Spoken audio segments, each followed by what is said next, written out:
ધ્રુજો છો કેમ? નર્વસ થઈ ગઈ તમે? મને એવું થાય. ચાર્લોટમાં છું અત્યારે, વર્જિનિયા જાઉં છું. રસ્તામાં વોલમાર્ટ મળી ગયું છે, એટલે પહેલાં અમેરિકાનો મેપ લઈ લઉં. અમેરિકાનો મેપ શું કામ લઉં છે તમને પછી કહીશ, પહેલાં આગળ આવો. બીજું આ તમારા મનમાં વિચાર આવતો છે કે ભાઈ અમેરિકાના લોકો ઘરની ખરીદી ક્યાં કરતા હશે, તો મેઇન તો આ તમે જો આ વોલમાર્ટ છે, અમેરિકાના તમામ લોકો નાના વર્ગથી લઈને તમામ લોકો અહીંયા આવે છે. જેમ કે તમારે ગ્રોસરી લેવી હોય તો અહીંયા મળી રહેશે તમને. અહીંયા મેડિકલ ફાર્મસી છે, હોમ ડેપો છે, ઘરની તમામ વસ્તુઓ અહીંયા મળી રહી છે. પણ એ પહેલાં આપણે પહેલાં અમેરિકાનો મેપ લઈ લઈએ. શું કામ લઈએ અમેરિકાનો મેપ એ તમને પછી કહીશ. મોસ્ટલી લોકો તમે વિદેશમાં જાઓ છો તો ઘણા જ એવું કરતા હોય છે કે ભાઈ ડબ્બો ખોલી લઈ અને તોડીને ખાવા મળે ને પાછું મૂકી દે ને કાં તો પોતાના બેગમાં નાખી દે. પણ આ તમામ લોકોને ખાસ કહેવાનું કે વિદેશમાં જાઓ છો તો કોઈ પણ વસ્તુ અડતા પહેલાં 100 વખત વિચાર કરજો, કારણ કે વિદેશની કન્ટ્રી લો એન્ડ ઓર્ડરમાં બિલીવ કરે છે. એટલે આ વસ્તુનું ખાસ ધ્યાન રાખો કોઈ પણ વસ્તુ લેતા પહેલાં. બીજી વસ્તુ કે તમે મોલમાં ફરતા હો તમને એમ લાગે કે કોઈ જોશે નહીં કે કોઈ આપણી મુવમેન્ટને કોઈ નજર નહીં રાખતું હોય, એ વાતમાં ભૂલ પડશે. કારણ કે આ લોકો પાસે એક મોટો રૂમ હોય છે જેની અંદર મલ્ટિપલ કેમેરા, મલ્ટિપલ ટીવી હોય છે, જેના થકી તમને જોઈ શકતા હોય છે. વિદેશોથી ઇન્ડિયામાં પણ આ વસ્તુનું ખાસ ધ્યાન રાખવાનું કે કોઈ પણ વસ્તુ લ્યો, કોઈ ઇન્ડિયાના મોલમાં જાઓ કે વિદેશમાં જાઓ, 100 વખત વિચાર કરવાનો. આ બધું કહેવાનું કારણ એટલા માટે છે કે હમણાં એક વિદેશની ધરતી પર ઇન્સિડન્ટ થયો હતો કે જેમાં એક બેન છે મોલમાંથી બધી વસ્તુ પૂછ્યા વગર લઈને જાય છે, પકડાય છે અને એમને ડિપોર્ટ કરવામાં આવે છે. એટલે ખાસ કહેવાનું કે વિદેશની અંદર કોઈ પણ કન્ટ્રીમાં જાઓ છો તો આ બધી વસ્તુનું ખાસ ધ્યાન રાખો. ક્યાં ના ગોતીએ કાંઈ મળતું નથી અહીંયા. ભાઈ ફાઇનલી મેપ મળી ગયો છે. ફાઇનલી અમેરિકાનો મેપ મળી ગયો છે. હવે આ મેપ લેવાનું કારણ એ છે કે કયા સ્ટેટમાં શું આવ્યું છે અને કયા સ્ટેટની બાજુમાં કયું સ્ટેટ આવ્યું છે એ જાણવા માટે આ ખાસ મેપ લીધો છે. આમ તો અમેરિકાની અંદર ગૂગલ મેપ જિંદાબાદ. ગૂગલ મેપથી તમે અમેરિકામાં ગમે ત્યાં પહોંચી શકો છો. પણ આ મેપ લેવાનું કારણ એ છે કે ભાઈ આપને ખબર પડે કે ભાઈ કયા સ્ટેટની બાજુમાં ક્યાં શું આવ્યું છે. સીધા જે છે વર્જિનિયા, એટલે સાઉથથી આપણે જવાનું છે. અમેરિકાની અંદર ટોટલ 2 વર્જિનિયા છે. એક વર્જિનિયા છે અને બીજું છે વોશિંગ્ટન ડીસી પાસે આવેલું વેસ્ટ વર્જિનિયા. એટલે અત્યારે આપણે જવાનું છે વર્જિનિયા. વર્જિનિયાની પોલીસ બહુ સ્ટ્રિક્ટ છે કાર ડ્રાઈવની બાબતમાં. કદાચ તમારી સ્પીડ જે 50ની હોય છે તો તમે કદાચ 52 પણ જાઓ છો તોય તમને 52 પર પકડી લે છે. એટલી સ્ટ્રિક્ટ પોલીસ છે. આ બીજા સ્ટેટની અંદર તમે જાઓ છો તો કદાચ 50ની સ્પીડ હોય ને તમે 55 પર જાઓ તો વધારે બહુ ફરક નથી પડતો. પણ આખા અમેરિકાની અંદર વર્જિનિયાની પોલીસ એવી છે કે બહુ સ્ટ્રિક્ટ છે કાર ડ્રાઈવની બાબતમાં. અમેરિકાનું આ એક એવું સ્ટેટ છે કે જેમાં પોલીસ કાર ડ્રાઈવની બાબતમાં બહુ સ્ટ્રિક્ટ છે. એટલે આ બધી વસ્તુનું ખાસ ધ્યાન રાખો. એવા ખૂણા ખાચરે હંતાઈને બેઠી હોય કે તમને ખબર ન પડે. અને બીજું વર્જિનિયાનો એક બીજો નિયમ છે કે વર્જિનિયાની અંદર તમે જાઓ તો તમે બીજા કોઈ સ્ટેટની અંદર છે ને આ તમને પોલીસ રડાર કંટ્રોલનું મશીન તમે બીજા સ્ટેટની અંદર રાખી શકો છો, પણ તમે વર્જિનિયાની અંદર બોર્ડરમાં એન્ટર થાવ છો એટલે તમારે આ મશીન કાઢી નાખવું પડે છે. એટલા માટે કારણ કે વર્જિનિયા પોલીસ આ અલાઉ નથી કરતી. આ મશીન ગાડીમાં રાખવાનું કારણ એક જ હોય છે કે ભાઈ જે પોલીસો હંતાઈને બેઠા હોય તમને એક્ઝેક્ટલી ખબર પડે. એટલે આ વર્જિનિયામાં તમે જાઓ છો ને આ રડાર તમારો ઉપયોગ નથી કરવાનો આવતો. પણ એના માટેનો એક ઓપ્શન છે સેમ લાઈક ગૂગલ મેપની જેમ વેઝ એપ્લિકેશન છે. નીચે જે ફોટો બતાવ્યો છે વેઝ એપ્લિકેશન છે, જેના થકી તમે જાણી શકો છો કે ભાઈ અમેરિકામાં ક્યાં જવાનું છે. બીજું કે રસ્તામાં ક્યાં કઈ જગ્યા પર કામ ચાલુ છે એ પણ ઇન્ડિકેટ કરે છે. અને બીજું કે કઈ જગ્યા પર પોલીસો ઊભા છે એ પણ ઇન્ડિકેટ કરે છે આ વેઝ એપ્લિકેશન થ્રુ. એટલે તમે અમેરિકા કે અમુક આ વર્જિનિયા કે જેવા સ્ટ્રિક એરિયા હોય જ્યાં પોલીસનું વલણ સ્ટ્રિક હોય છે તો ત્યાં તમે આ એપ્લિકેશનનો ઉપયોગ કરી શકો છો. એટલે કે આ સેમ પરફોર્મ કરે છે ગૂગલ મેપની જેમ. આ છે ડાર્ક ચોકલેટ. શરૂઆતમાં બધા 3-3, 4-4 ટુકડા લઈ લીધા અને પછી બધા એક બટકા ભર્યા. બધાને એટલી કડવી લાગી તો બધા મૂકીને ભાગ્યા. દાદા કેવી હતી ડાર્ક ચોકલેટ? બહુ ખરાબ ચોકલેટ હતી. આવી મેં મારી લાઈફમાં નથી ખાધી યાર. એની ઉપર સંતરો ખાવું પડ્યું મારે.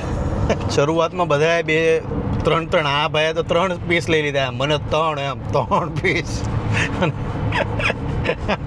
એક બાઇટ કરીને એટલે મને કડવી લાગી એટલે મેં ન ખાધી. એટલે મેં અહીંયા મારા 2 પીસ હતા મૂકી દીધા. સરવાળા મેં બધાએ મૂકી દીધી. દાદાના મોઢામાંથી ટેસ્ટ ન જતો રતલામી સેવ ખાય. ઘણાને ભાવતી હોય એવું નથી. ડાર્ક ચોકલેટ એવું નથી બધાને નોંધ ભાવતી, પણ આ બહુ કડવી હતી. કડવી એટલે સખત કડવી હતી. ડાર્ક ચોકલેટ ભાઈ આપણાથી ન ખવાય. Welcome to Virginia. જય માતાજી ભાઈ. મજામાં? જય માતાજી. આવો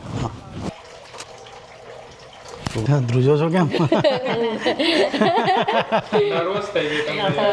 મને એવું થાય. Thank you. હેલો ભાઈ. ફાઇનલી વર્જિનિયા હું પહોંચી ગયો છું. બીજું કે તમે કોઈ પણ આપણો ગુજરાતમાંથી કોઈ પણ મહેમાન આવે છે, બિંગ કલાકાર હોય કે પછી નોર્મલ માણસ હોય, ઇન્ડિયાની બહાર જઈને અમેરિકા આવે છે એટલે ઓલવેઝ એનું ભવ્ય સ્વાગત કરવામાં આવે છે. એટલે આ પરંપરા અમેરિકાની છે કે અમેરિકામાં કોઈ પણ ગુજરાતી આવે છે એને બહુ દિલથી આ લોકો આગતા સ્વાગતા કરે છે. અત્યારે પહોંચી ગયો છું. આ તરુણને બધા ઉપર ઉપર ઊભા છે.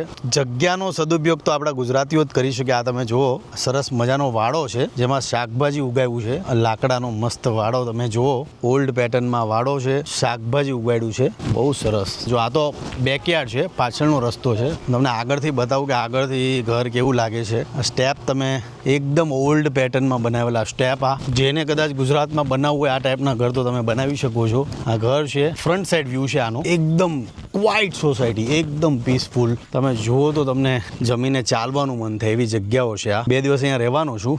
આ છે ઘર જ્યાં અમે દેવતભાઈની ત્યાં આજે રોકાવાના છીએ. આ લોકો ચા પીધી, હું ચા પીતો નથી. જમીને રાત્રે ચાલવા નીકળવાનું છે. શાકભાજીમાં શું ઉગાડો તમે? ટામેટા, કાકડી, ભીંડા, ક્યાં બાત? સુરતી પાપડી, વલોર પાપડી. અને આ એકદમ તોફાની છોકરો છે. આ અમેરિકામાં મેં મોસ્ટલી જોયું, શાંતિ બહુ છે, પીસ ઓફ માઇન્ડ. અને આ દેવતભાઈ છે અને આ ધ્રુમિલભાઈ છે. દેવત કંઈક યુનિક નામ છે. સ્પીડ કેટલાની છે? ઓ રહેવા દો, પકડ છે ને તો 2-4 જગ્યા પર જશું કાલે. તમને કાલે બતાવીશ કે ભાઈ આ વર્જિનિયામાં શું શું છે એ પણ આપણે જોશું.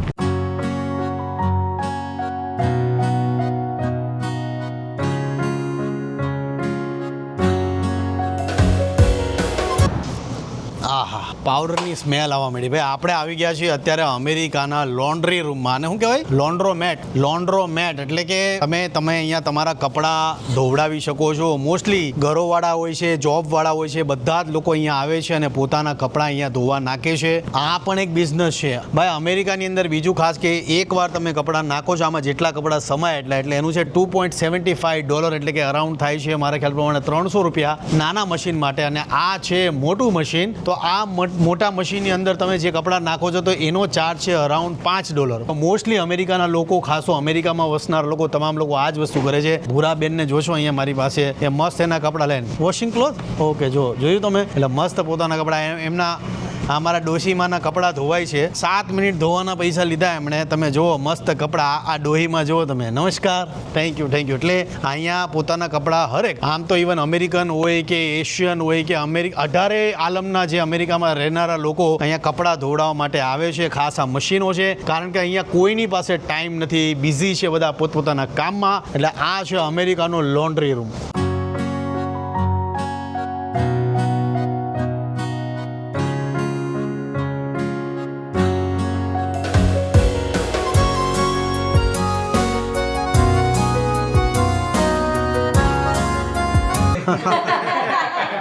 ઘણા દિવસે મેંદુવડા આજે ખાધા છે. સાઉથ ઇન્ડિયન સુપર ટેસ્ટ છે, બહુ સરસ જબરજસ્ત ટેસ્ટ છે. હવે ખાઈ લઈએ. મે બી અહીંયા કરે કે વોક કે એવું બધું કરે કે ભાઈ? ચાલે, દોડે, બધું જ કરે, સાયકલિંગ કરે. જ્યાં છે ને લોકો રાતે જોબ 9 to 5 કરતા હોય ને તો રાતે 12 વાગે બી જાય છે.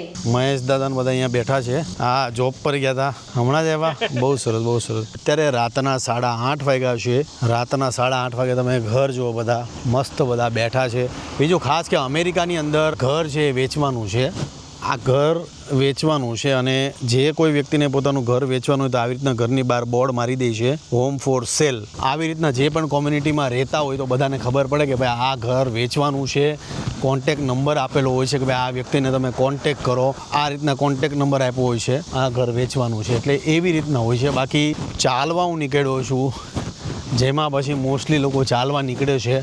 હું પણ અત્યારે ચાલવા નીકળ્યો છું. આ જેટલા આજુબાજુમાં તમે જે ઘર જુઓ છો, તમે શાંતિ જુઓ ઘરને, ઘરના લોકેશન તમે જુઓ. એટલે આવું છે. કાલે તમને આખું વર્જિનિયા બતાવીશ કે વર્જિનિયામાં શું ફરવાલાયક છે. આજે થાકી ગયા છીએ, ચાલીને થાકી ગયો છું. આજ માટે આટલું છે. મળીએ છીએ. જય માતાજી, જય શ્રી કૃષ્ણ, જય મહાદેવ.